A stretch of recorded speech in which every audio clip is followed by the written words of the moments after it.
Greetings all, Ferrari Man 601 here. Welcome back to another 1/18th scale model car review of this, the Ferrari 641, rendered in 1/18th scale by Exoto, as driven by Alain Prost and Nigel Mansell during the 1990 Formula One World Championship. The Ferrari 641, it is one of the holy grail cars of Formula One history. It is one of the first Formula One cars that truly was built in the mold of modernity.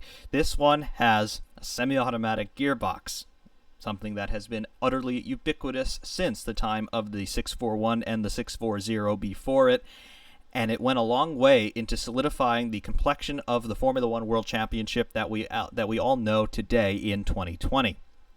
The car, of course, fielded by Ferrari in 1990. It was only run by Ferrari in 1990 as well. It was designed by Enrique Scalabroni and Steve Nichols. Its immediate predecessor was the 640 of 1989, and that was the car which debuted the semi-automatic gearbox in Formula One. However, the 641 was an evolution thereof, and it ironed out most of the reliability hiccups that the 640 suffered from, and it was succeeded by the 642 for the 1991 Formula One World Championship.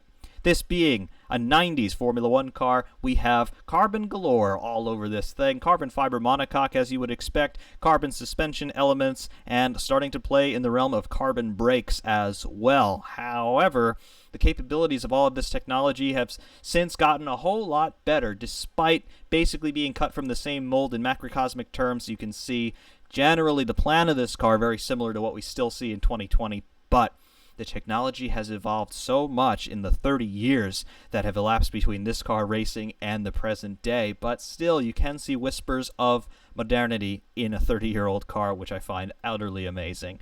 Suspension arrangement on this car, double wishbone pushrod front and rear, the pushrods actuating bell cranks and then going into strut shock absorbers there with coil springs, and then of course an anti-roll bar as well for more torsional rigidity with roll stiffness in the corners.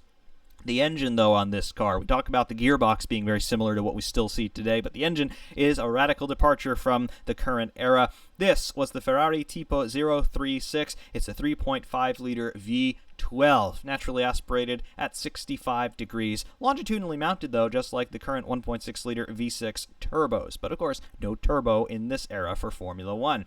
The gearbox, as we mentioned, is a 7-speed, semi-automatic, paddle-shifted unit, hydraulically actuated gear changes there on that gearbox, and it was the first real, successful, reliable manifestation of the semi-automatic gearbox in Formula One. As you can see, the car runs on Goodyear tires. That was basically ubiquitous in this era of Formula One, although Pirelli were a tire supplier in Formula One in this era as well. In terms of competition history, this car was very successful, especially in given the context of what Ferrari had been going through the 1980s for the most part. It entered 16 races, all in 1990. It made its race debut at the 1990 United States Grand Prix.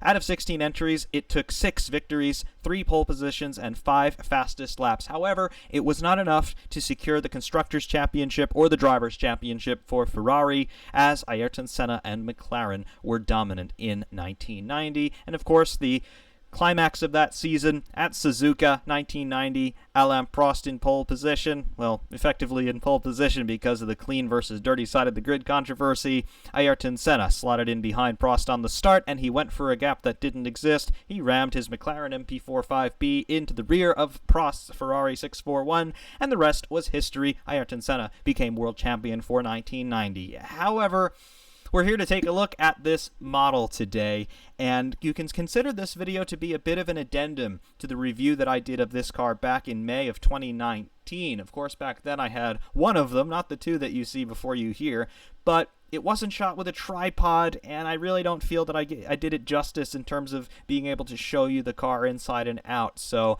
we're putting that right today. I do strongly suggest, though, that you take a look at that review that I did at that time. A link to it is in my description here for more of the nuts and bolts history of the car and some stories about it as well. But here, it's really just an appreciation of what Exoto do with their tremendously good craftsmanship inside and out on this wonderful car. A bit rare nowadays, pretty exclusive. It was designed to be that way. All the way back in 2000, these models would have been in production from Exoto. But here, both of them are for you here today. Let's take a look. The Ferrari 641, it is one of those legends of Formula One history in terms of innovations, and of course in terms of being a Ferrari and a V12 Ferrari at that. There's always going to be a fan club around a red car with a V12 engine, and this of course is no exception. Having taken a look at this model before, about a year and a half ago at this point, I intend this basically to be some improved photography on the review that I already did here of the number 1 car. The number 2 car, driven by Nigel Mansell, that is a new acquisition for me this year. And as I said in my initial review of this model in 2019, this was one of the holy grail objects for me in terms of the scale model car hobby, because I remember being a little kid about 13 years old or so, looking on the Exoto website in about 2004, 2005, that era, and seeing these models up there selling for $3,000 US. And of course at that time I understood that these were low production numbers and that by the time I would be able to afford something like this, there would be none left, or so I thought. However, through the magic of the internet and online auction sites, behold, 2 of them have since materialized in the collection, and I did not pay anywhere near $3,000 for either one, nor did I pay anywhere near that for both combined. However, back when both of these would have been new from Exoto, this image that you see before you right now would have cost the better part of $6,000 if you bought both of these separately. So yes, that's not at all lost on me. But the real reason that I want to do this again is simply because I don't know if the version of this review that I did in 2019 is really all that representative of what I think the opportunity should be afforded to you with regard to looking at these models and appreciating them visually, because that older review was not shot with a tripod or anything like that, and it was just a big shaky mess. But we have got a tripod now, and I think I've gotten a little bit better at making these since that point. So here is run number 2 on making a review of the 641 Ferrari. The reason why this car is so well known among Formula One fans is that it is basically one of the first cars that fit in the archetype of what now defines modern Formula One. Not so much in its aerodynamic design, not even so much in its mechanical design in broad terms. However, it is one of the first Formula One cars to feature a semi-automatic gearbox. And what we mean by that, of course, is what we have still to this day in Formula One. It's a sequential gearbox that has a hydraulic or electrically actuated shift mechanism commanded via paddles on the back of the steering wheel, meaning that the days of a driver actually having to move a lever physically connected to the gearbox in the cockpit there, with rods going back to the rear end to connect it to the transmission, those days were gone. Also, for the most part, the days of the driver actually having to use the clutch to assist in gear changes were pretty much gone as well. This was not the first Formula One car to race with a semi-automatic sequential paddle box. It's the second, though. Its immediate predecessor, the 640 of 1989, has that honor of being the first Formula One car to race with a semi-automatic gearbox, and that car won on its debut, although they had a much harder time of it for the balance of the 1989 season. For 1990, though, the fortunes changed. The technology started to become more and more refined as Ferrari understood how it worked, and they also understood how to make any improvements that were needed to it. The reliability, of course, was the big teething problem with this technology, as it is with pretty much any brand new technology. When it's introduced, there are going to be problems, and therefore you're going to have to pay for those problems in terms of loss of reliability, as well as in more research and development time to understand exactly why things are going wrong and how perhaps they could be rectified.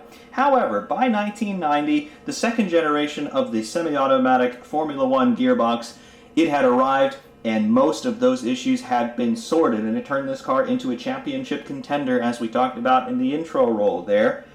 However, this car also is famous for, I suppose, some happenstances of circumstance in terms of Ayrton Senna and Alain Prost at Suzuka in 1990, with Ayrton Senna going for a gap that didn't exist, ramming into the back of Alain Prost, and that meant that Ayrton Senna was the world champion of 1990.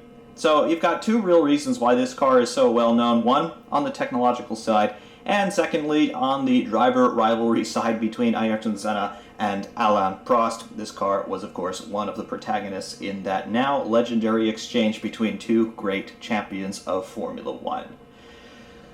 For me, though, this car just has the value more so in terms of just being a passion obsession of mine. It's a V12 Ferrari Formula One car.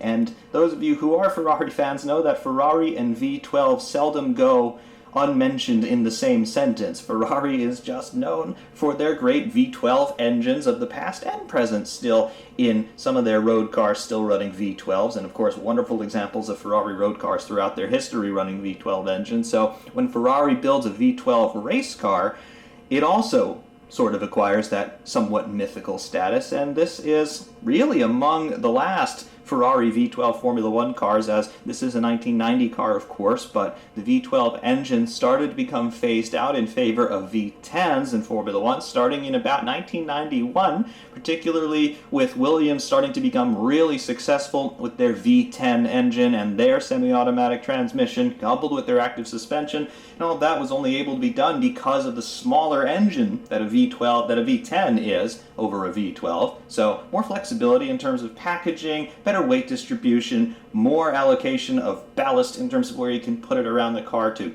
achieve optimal weight distribution, and just having a larger engine, such as a V12, starts to limit your capabilities in that. So that's where the winds of change started to blow. A V10 was much more flexible in terms of car setup than a V12, despite initially being down on power a little bit, but later on the V10 started to rev higher and they started to make the power that they were losing over the V12s initially in the first stages of their gestation. So by 1995, there was only one V12 team left in Formula One, and that was Ferrari, the 412T2, the last V12 Formula One car to start a race. By 1996, everyone had gone the route of the V10 or the V8, and then, of course, by 1999, everybody running the V10 engines in Formula One, which would remain the case until 2005, 2006 being the last holdover for the V10s in Formula One for Toro Rosso back then.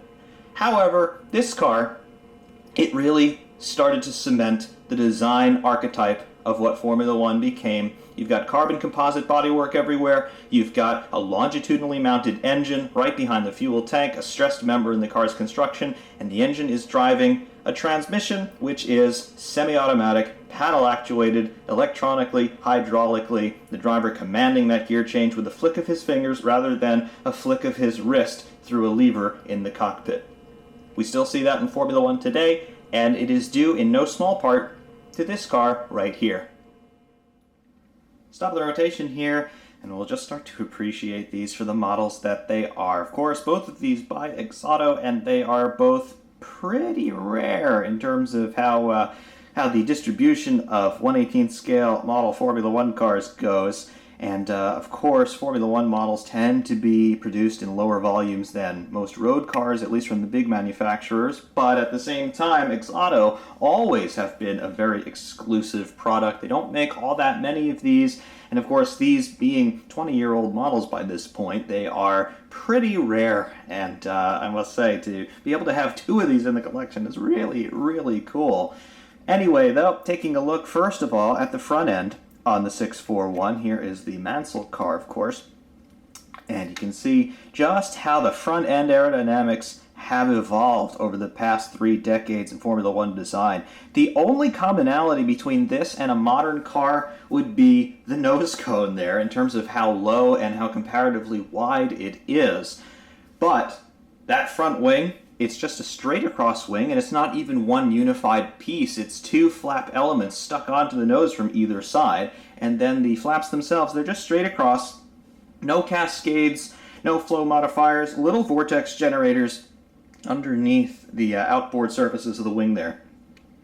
But other than that, we do not have all that much in terms of aerodynamic trickery going on. And of course, that's just indicative of the time that this was. Remember, this is 1990. The super sophisticated computer simulations that the teams all use now to help in their design decisions, that simply didn't really exist at this time. So all of this was still wind tunnel work and a lot of manual calculations, in the case of Ferrari, on the backs of dinner napkins. However, you've got yourselves just so much technological advancement in the 3 decades between the design of this car and what we see today in 2020. However, there are some other commonalities that we can see. First of all, you can see the suspension arrangement on this car, and what is it? It's a double wishbone pushrod arrangement. Does that remind you of anything? It should remind you of all of the Formula One cars that we see in 2020. Everybody using pushrod suspension on the front end, and of course that's what we see here. It just seems to be the best solution between packaging and center of gravity and all-in-all suspension performance, because you can get the dampers up high, they're easily accessible, which means that you can do setup changes reasonably easily and quickly in the pits, so you don't waste all of that time having to crawl underneath with dampers mounted below on the bottom of the chassis for pull rod front end arrangements. So still the best compromise even to this day. And then of course moving up, one of the bigger departures between this car and the modern ones, take a look at that cockpit. It's all pretty open up there, and it's not simply because Halo wasn't even a figment of a thought in 1990. It's because of just the way that the monocoque shape has been more or less homologated over the years for safety reasons, for standardization in terms of driver extrication in emergencies. But that didn't really exist in this era. We still have a conventional windscreen on this car, and unlike what we see on a lot of the modern cars where the windscreen is still kind of there as a vestige of this era and eras before, but the windscreen has more of an aerodynamic purpose nowadays as well. Here, the windscreen was a windscreen. It was to keep the wind blast and small debris out of the driver's face. And you can see it here. It's just a clear plexiglass surround on the car, and, well, it's a windscreen. However, you do see mirrors on either side of the cockpit. You do see an intake snorkel for the 3.5-liter V12 engine. Looking really nice. Moving forward a little bit more, you can see radiator inlets on either side of the nose. They are radiator inlets. There are side pods on this car. So in some regards, it is still very similar to what we see in 2020. Moving to the rear end of the 641 on the Prost car now, you can see that this looks more similar to a modern car than the front end does. However, there are, of course, differences. First of all, you can see that we have got ourselves a rain light here, so that's pretty well recognizable. We have a rather large rear wing. That's also pretty well recognizable. We have multiple flap elements there comprising the main plane of the rear wing. That's pretty recognizable as well. We have a beam wing. We have 2 struts supporting the rear wing in its principal structure. Again, that's all pretty recognizable. And then moving a little bit closer in, you can see we've got a large section of open bodywork here to help exhaust heat from the engine bay. That's pretty recognizable. Moving down, we have got not a rear crash structure, but a gearbox casing, a little jack stand here, and a hole for the starter motor to go in when the car is being started up in the pit lane. Below all of that, we still have a diffuser, rather large diffusers in this era, and unlike the modern cars, can you see here, we have 2 little openings, more inset forward in the diffuser area on this car. What is that, pray tell? That is an exhaust outlet for the engine. We have exhaust-blown diffusers here in 1990. No, exhaust-blown diffusers were not something that was invented by Red Bull in 2011. They have been on formula cars for quite a few decades, going back to the 70s really, and in this era basically all the Formula One cars had exhaust-blown diffusers. What they did not have though was the capacity to blow the diffusers via the engine exhaust when the drivers were off throttle. That was something that came much later in the 2010s because of the throttles being computer controlled in that era. This car and every car in this general era, no computers to control the throttle actuation. All of these cars had conventional throttle cable linkages between the pedal and the throttles on the engine, in this case between the pedal and all 12 individual manifolds on top of the engine for the 641. So yes, but when the drivers were on throttle, lots of exhaust gas coming through at high pressure to energize the diffuser and create more of a relative negative pressure to suck the car down to the road. Also, these cars had flat bottoms, very much unlike contemporary Formula One cars with a step plane bottom with a 50mm step between the center line and the outboard flanks of the reference plane. So More effective were the undertrays on these cars in generating the vast majority of the car's downforce. It's also why the front and rear wings are not nearly as scalloped, and of course they're not nearly as sophisticated as modern ones because of the lack of CFD, that's computational fluid dynamics, in terms of making those calculations. But they also weren't as important because the undertray was still making the vast majority of the downforce in this era, and that would continue all the way up to the end of the 1994 season, really, when that stepped plane bottom was instituted for all Formula One cars as a reaction to the safety concerns that unfortunately cost lives in the 1994 World Championship.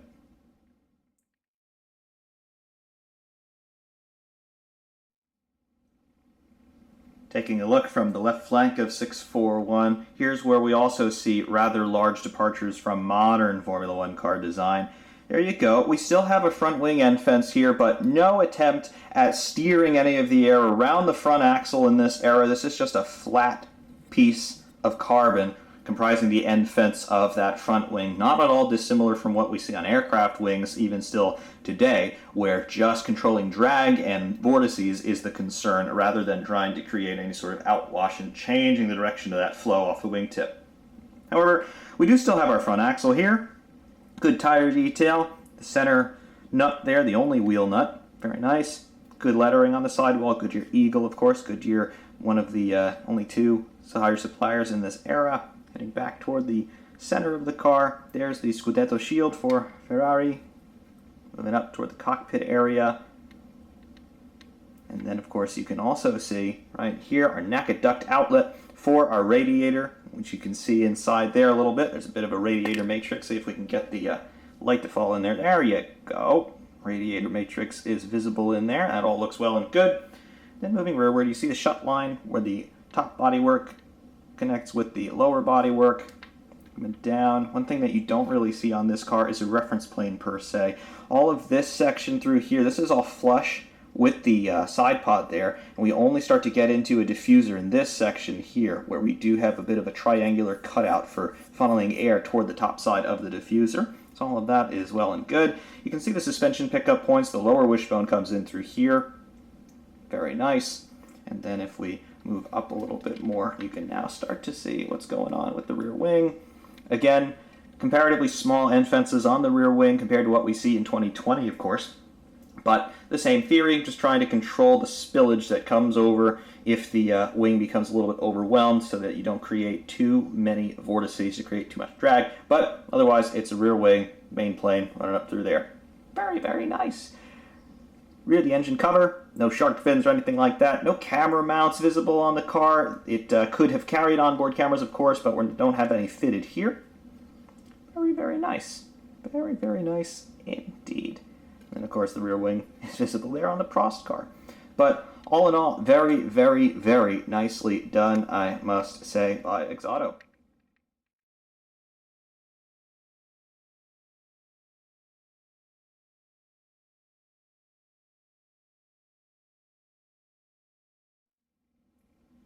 And of course, for continuity's sake here, we've got the left flank on the Prost car effectively identical to what we had on the Mansell car, but you can see there what's going on. Very, very good. Very, very good indeed. Of course, these models are entirely identical save for the liveries, so yes, all the same details that were on the Mansell car are of course visible on the Prost car, but I like that none the same. Again, just for the sake of continuity, showing you both. Now, of course, what everybody has been waiting for with this, the bodywork is removable on both of these cars, quite obviously. There's just one long piece of bodywork. It's the entire upper section of the car, going from here, the shut line, over the front axle, and then going all the way rearward to underneath the rear wing there. It's all one panel, and it's removable to expose what is, of course, indwelling underneath. So we just grab around the naked ducts for the radiator exhausts. We lift up, slide forward a little, and then, boom, there you go. That's what's dwelling underneath all of the bodywork. There's your 3.5 liter V12. And then, of course, the same is true for the Mansell car. Lift up, slide back a little, and there you go.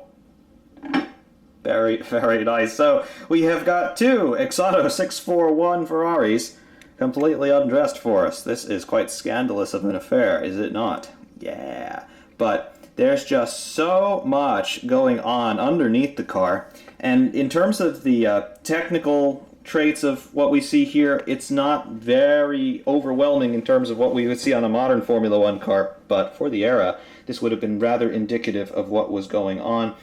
There's the radiator matrix in there. That's a photo-etched part. Looks fantastic. And then, of course, all of your plumbing. Carrying the water, in this case, would be the coolant. No need for antifreeze or other different safeguards they'd have against cold weather. Going through the water pump, which appears to be fitted toward the front of the engine there. And then, of course, the cylinder head and the valve covers there, the cam covers, really, for the left bank on that Ferrari V12. Looks absolutely sublime with your exhaust primaries in there. Fantastic, fantastic. You can see here you got some sort of pump driven off of the camshaft there. The right-hand camshaft anyway for the left bank. Is that a hydraulic pump? It could be. To operate the gearbox, of course, and you can see the dampers here over the gearbox casing, gearbox underneath all of this, of course. That's your rear suspension dampers, quite obviously. Ancillary oil tank for the engine up top. Bell cranks for the suspension, actuating the dampers, and then the top of the gearbox casing here at the back with the manifold for all of the hydraulic lines and the electronic lines. There are your CV joints coming out of the differential. And then, of course, the rear.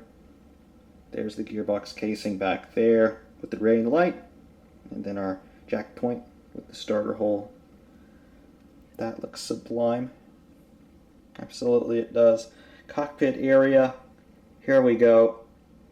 Very highly digital in this era, but still you can see that it is a product of its time. That display back there, that's an LCD. It would have had a couple of pages there for lower revs and higher revs. There's your steering wheel. Still looks like a steering wheel in this era. It's not an Xbox controller in these days. Just a circular wheel with a couple of buttons on it. One for the radio and one either for a neutral button. Remembering a semi-automatic gearbox, so there would have been no lever in there, of course. So if they needed to select neutral in a hurry, they could have put a button on the wheel for that if they wanted to, or a button on the dashboard itself. Yes, there's still a dashboard in Formula One cars in this era. You can see some of that detail there. Another one could well have been an engine kill as well for a stuck throttle or something of that nature. That lever off to the right-hand side, that's obviously not a gear lever. That is for anti-roll bar adjustment. I believe that would have been for the front anti-roll bar. Looks absolutely great. And then, of course, across the top of the car, you've got your dampers for the front suspension and the bell cranks associated therewith. Looks very, very good. And, of course, the carbon texturing going all throughout the monocoque. Looking great. Seat detail here. There it is. The steering wheel and the seat are both coated in a pseudo suede finish. So all of that looks marvelous. You can see all of that. And the seat belts are fabric. The buckles are photo etched in metal. Looks marvelous. Absolutely marvelous indeed. And of course the overall proportion of the top of the engine in the engine bay. Looks real good. You can see the reflectivity of the heat shielding around that area of the car. Just trying to keep some of that ultra high heat from the exhaust primaries away from the carbon bodywork, which of course would be combustible. Very, very nice. And then of course moving up to take a look at the other car. Similar detail as well. However, due to the angle we can see more detail on the left side of the bulkhead if the focus will come back. There you go. Very good. So you got the Ferrari chassis plate there. You've got the FIA homologation plate there, certifying the car for competition in Formula One. And then, of course, the rest of the detailing in the cockpit, very similar to what you see on the other car, because they are, of course, identical. But looking very, very nice there on both of them. Very, very cool. And of course, the last bit of detail that's visible on these. The air snorkels on top of the engines, they come off like so. And then, of course, we can really see in full glory top of the engine there. There it is. All 12 intake trumpets there on top of the V12 engine. Looking brilliant, as you would expect. No throttle butterflies available to see in there, but obviously you can use your imagination to sort of extrapolate what that would look like. Looks really, really nice. And then, of course, on the other car, the same detail evident. Very, very good. Very, very good. And you can just see the overall plan of everything here on the Mansell car. You've got the fuel tank behind the cockpit, longitudinally mounted engine, and then your gearbox, rear suspension, and then, of course, your rear wing. All very compact in terms of the driveline. I mean, this is the entire driveline right here in a single shot. You can see how compact it is, but basically cut this in half, and that would be indicative of how dimensionally compact these things are today. Of course, a V6 engine, it's a V12 with 6 cylinders cut off, so that is what we'd be talking about today. Roughly half of this picture would be the entire length of a Formula One driveline in 2020. Pretty amazing considering that this is 30 years old, this has a 12-cylinder engine, and it looks reasonably compact. It's about 50% smaller 30 years later. That is pretty remarkable, if you ask me. Yeah. This is the march of technology in Formula One. It never stops, and really, it never stops to impress either. It's just ridiculous what you see in there. Really, really, it is. And there you go, both cars. Visible there from up top. It's marvelous. It is absolutely marvelous. Other bits of detail here evident with the bodywork removed. There is the top of the monocoque, backside of the steering wheel, and then, of course, we have our roll bar. This is still a roll bar, and it incorporates the intake snorkel for the engine, of course, but little decals there. Obviously, the top of the fuel tank visible. Magneti Marelli decal there. Looks good. Then coming along to the rear side of that, you can see the control box. That would be probably a gearbox controller, and perhaps some monitoring for the engine as well. But again, no electronic throttle actuation on the engine. It did have variable length intake trumpets, I do believe, though. Of course, on the Mansell car, perhaps it's a little bit easier to resolve here. There's a filler valve for the fuel tank. Of course, no refueling in the race in this era, so it doesn't need to be a high flow valve. All the refueling would be done in the pits. You can see the reflectivity applied to the rear side of the fuel tank, the top of the engine, and that little strut that you can see going from about midships on top of the engine on the intake plenum, and then passing through the fuel tank, through the side of the monocoque there, through that little grommet. That is the throttle cable, and of course there would be further linkages that would then distribute that force to all 12 butterflies on top of the V12, and that would be your throttle actuation on this car. Marvelous. Absolutely marvelous. The rear's out again. Very cool. Very, very cool. There's the rear axle with the half shafts going out to the rear wheels. Tremendous. Back on the Prost car, there's your front brake detail, brake duct. Very, very good. Front end there. Your suspension pickup points. Very good. Very, very good indeed. Absolutely tremendous work. Love it. Absolutely. And again, both of these models were the unobtainium of my youth, basically. And yes, very, very nice.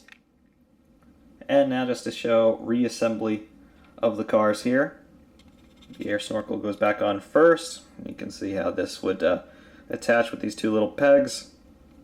Just get that lined up on the rear, and then the front sort of finds its own way home. That's good. And then, of course, the bodywork goes back on top. Slide it in from the rear first. Make sure you're centered so you don't take the snorkel out. And then, there you go. That's all put back in place. And then, of course, the same is true for the Mansell car. Line up the peg on the rear. Goes in. There we are. Yeah, the top side bodywork comes back in. Line it up over the rear suspension. Comes down over the front. Slight slide forward. And then they are back together. Absolutely wonderful cars. And they just look so nice under the bright spotlight. Very cool. Very, very cool indeed. Love the things. And of course, I suppose for the first time on the internet, it is possible, of course, to swap the bodywork between the two cars. So this is Prost's car, with Mansell's bodywork going over top of it.